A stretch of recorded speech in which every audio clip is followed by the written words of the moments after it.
Dragon, क्या वाकई चीन का गेम भारत ओवर कर देगा? जिस देश पर ड्रैगन की नज़र थी वहां भारत पहुंच गया और बड़ी डील कर डाली, चीन को पीछे छोड़ दिया। अब इससे चीन बहुत ज़्यादा तिलमिला उठा है। वीडियो में क्या कुछ है सब कुछ पता चलेगा, इसलिए लास्ट तक ज़रूर देखिएगा। नमस्कार, आप देख रहे हैं न्यूज़ 18 का डिजिटल प्लेटफॉर्म। मैं हूं आपके साथ श्रुति श्रीवास्तव। भारत श्रीलंका के बीच रिश्तों को और मजबूत करने के लिए देश के उपराष्ट्रपति 2 दिन के आधिकारिक दौरे पर वहां पहुंच रहे हैं। भारत ने श्रीलंका के सबसे बड़े शिपयार्ड कोलंबो डॉकयार्ड एलपीसी में 51% की हिस्सेदारी खरीद ली है। कोलंबो बंदरगाह पर स्थित यह शिपयार्ड रणनीतिक रूप से बेहद अहम माना जा रहा है। नहीं समझ में आया होगा, विस्तार से समझिए। भारत के उपराष्ट्रपति सीपी राधाकृष्णन श्रीलंका के 2 दिवसीय आधिकारिक दौरे पर हैं। वे रविवार की सुबह श्रीलंका की राजधानी कोलंबो पहुंचे, जहां उनका गर्मजोशी से स्वागत किया गया। यह किसी भारतीय उपराष्ट्रपति का श्रीलंका का पहला आधिकारिक द्विपक्षीय दौरा है, जिसका उद्देश्य दोनों देशों के बीच सदियों पुराने सभ्यतागत और जन संबंधों को और मजबूत करना है। इस दौरे के दरमियान ये द्विपक्षीय बैठकें करेंगे और भारत सरकार की सहायता से निर्मित भारतीय आवास परियोजना के तीसरे चरण के तहत बने मकानों को तमिल समुदाय के सदस्यों को सौंपेंगे। उपराष्ट्रपति राधाकृष्णन 19 से 20 अप्रैल तक लोकतांत्रिक समाजवादी गणराज्य श्रीलंका की आधिकारिक यात्रा कर रहेंगे और यह भारत के उपराष्ट्रपति की श्रीलंका की पहली द्विपक्षीय यात्रा होगी।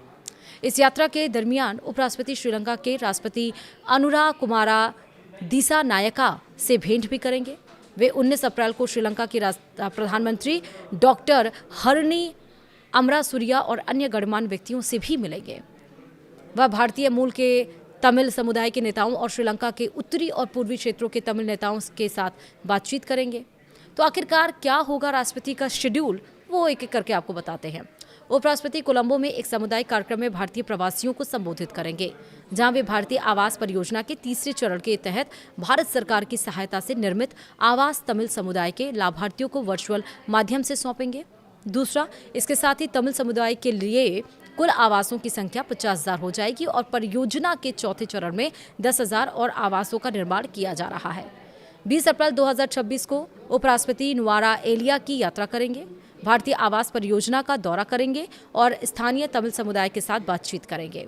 ये यात्रा दोनों देशों के बीच हाल ही में हुए उच्च स्तरीय सम्मेलनों के बाद हो रही है और इससे भारत और श्रीलंका के बीच हजारों साल पुराने सभ्यतागत और जन संबंधों को और मजबूत होने की उम्मीद है। भारत ने इसी बीच एक बड़ा रणनीतिक कदम उठाते हुए श्रीलंका के सबसे बड़े कमर्शियल शिपयार्ड में बहुमत हिस्सेदारी हासिल कर ली है, जो चीन के लिए बड़ा झटका है। भारत की सरकारी कंपनी Mazagon dock ship builders limited ने कोलंबो डॉकयार्ड एलपीसी में 51% हिस्सेदारी खरीदी है। दुनिया के सबसे व्यस्त समुद्री व्यापार मार्गों में से एक यह शिपयार्ड कोलंबो बंदरगाह के अंदर स्थित है। ऐसे में इसकी रणनीतिक अहमियत काफ़ी बढ़ जाती है। इस सौदे की कीमत करीब $26.8 मिलियन बताई जा रही है। विशेषज्ञ मानते हैं कि यह कदम चीन के बढ़ते प्रभाव को संतुलित करने की रणनीति का हिस्सा भी हो सकता है। कुल मिलाकर यह डील भारत की समुद्री ताकत और क्षेत्रीय प्रभाव को बढ़ाने की दिशा में एक अहम कदम मानी जा रही है और इस डील से चीन को जरूर पीछे छोड़ दिया है भारत ने। फिलहाल वीडियो में इतना ही। नमस्कार।